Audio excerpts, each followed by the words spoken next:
Assalamualaikum warahmatullahi wabarakatuh. Selamat pagi anak-anak. Baiklah, sebelum kita memasuki materi pada pagi hari ini, alangkah baiknya kita awali dengan bacaan Al-Fatihah.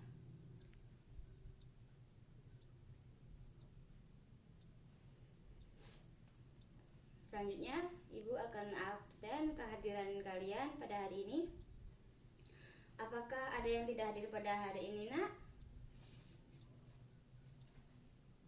Hadir semua ya, Nak ya? Oke, bagus. Materi kita bahas pada hari ini yaitu perubahan iklim dan dampak bagi ekosistem. Materi yang pertama yang akan kita bahas yaitu efek rumah kaca. Sebelumnya Ibu ingin bertanya, apakah sudah mengetahui atau mempelajari perubahan iklim yang ada pada akhir-akhir pada tahun ini? Oke, Ibu akan menjawab pertanyaan nanti setelah kita membahas materi kita. Pengertian dari efek rumah kaca itu yaitu meningkatkan gas karbon dioksida, CO2, SO2, metana yang ada di atmosfer bumi. CO2 itu sendiri terjadinya adanya pembakaran batu bara, sepeda motor, dan mesin-mesin industri. Adanya proses terjadinya efek rumah kaca yaitu seperti salah satu contohnya ini. Yang pertama yaitu panasnya matahari sebagian diserap oleh bumi dan memanasinya. Lalu yang kedua, matahari sebagian dipantulkan oleh atmosfer. Ini adalah bagian atmosfernya. Lalu yang ini kita dipantulkan dari bumi ke atmosfernya lagi. Yang ketiga yaitu panas matahari sebagian dipantulkan ke bumi dan diteruskan oleh atmosfer. Yang keempat, panas matahari sebagian diserap oleh gas rumah kaca sehingga menahan panas keluar dari atmosfer akibat suhu bumi semakin meningkat. Materi selanjutnya yang akan kita bahas yaitu pengertian atau penyebab pemanasan global. Pengertian pemanasan global yaitu peningkatan suhu rata-rata yang ada di bumi, udara, dan laut. Ya. Apa sih yang menyebabkan suhu rata-rata bumi semakin hari semakin panas? Pemanasan global itu terjadi adanya efek rumah kaca dan menipisnya lapisan di atmosfer. Ini adalah salah satu contoh penyebab suhu rata-rata di bumi. Dalam keadaan normal, panas bumi akan menjadi 25%. Lalu dipantulkan kembali oleh partikel yang ada di atmosfer. Kemudian 25%-nya lagi diserap oleh awan. Yang 45%-nya lagi diserap oleh permukaan bumi. Ini yang paling banyak diserap oleh bumi, 45%-nya lagi. Dan yang 5%-nya lagi dipantulkan kembali oleh permukaan bumi menuju keluar atmosfer. Pada atmosfer itu sendiri terdapat rumah kacanya.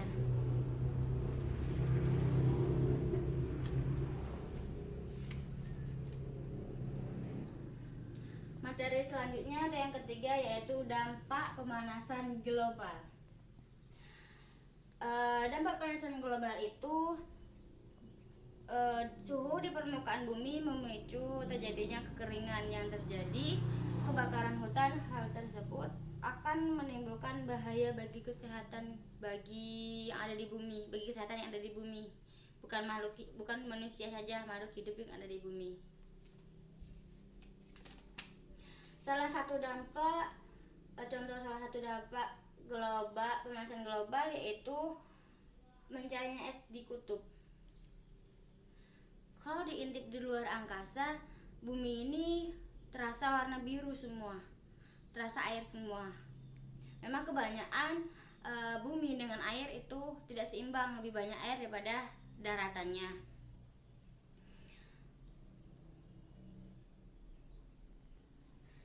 Karena hampir seluruh permukaan bumi itu tertutup air, jadi semua air yang meluap itu hanya ada melimpah hanya ada 3% saja yang disimpan dalam bentuk es, baik itu di kutub utara ataupun di kutub selatan, ataupun yang ada di kulkas kita sendiri, itu kan bentuk es. Selanjutnya yaitu salah satu pencegahan dampak pencegahan usaha menanggulangi pemanasan global, yaitu yang pertama, lakukan penghijauan.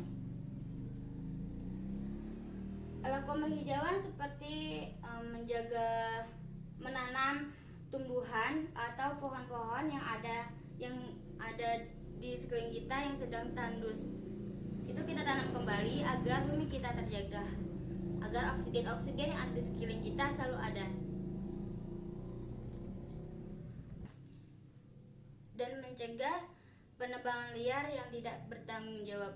Dia hanya ingin mengambil enaknya saja atau mengambil yang sudah ada, tetapi dia tidak mau menanamnya kembali. Itu kan akan merugikan bagi seluruh makhluk yang ada di bumi. Dampaknya pun kembali lagi ke kita.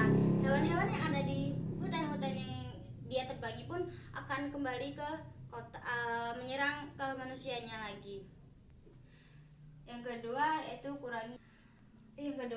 kurangi bahan bakar fosil, seperti penambangan batu bara, minyak yang ada di bumi. Itu kan kebanyakan sekarang tuh pabrik-pabrik itu membuka lahan-lahan yang kosong ada di bumi ini, sehingga bumi ini nih menjadi tidak seimbang lagi. Lalu yang ketiga, hemat listrik. Jadi kita yang mentang-mentang kita sudah mempunyai listrik, kita jangan semena-menanya ingin memakainya. Kita harus memakai listrik sebaik mungkin, memakainya seperlunya. Jangan siang hari kita hidupin lampu semuanya, kan itu sangat memboroskan. Lalu yang keempat, mengelola sampah dengan baik. Maksudnya mengelola sampah dengan baik itu kita jangan membuang sampah sembarangan. Itu yang pertama. Yang kedua, limbah plastik atau limbah-limbah yang berkaitan dengan plastik susah untuk dibakar ataupun dibakar, dia akan menjadi seperti itu kembali. Kita kumpulkan atau kita daur ulang kembali plastik itu, agar sampah-sampah plastik itu tidak berserakan di mana-mana. Jadi sampah itu pun berguna buat kita, dan juga mencegah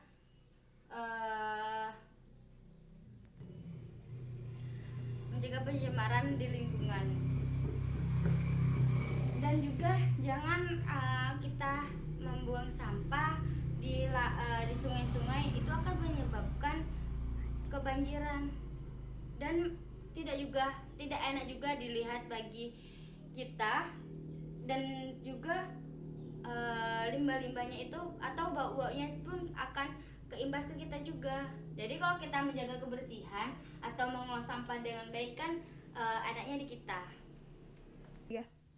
Bahaya dalam usaha menanggulangi pemanasan global itu ada dua. Ada dalam jangka pendek dan jangka panjang.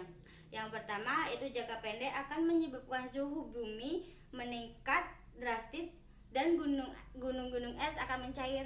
Dan jangka panjang akan menyebabkan kepunahan makhluk hidup. Oke, mungkin materi kita cukup sampai di sini. Materi saat ini kita selesai. Untuk pertemuan pertemuan minggu depan Ibu akan menanyakan kembali materi pada hari ini. Dan jangan lupa pelajari kembali materi pada hari ini. Jadi tujuannya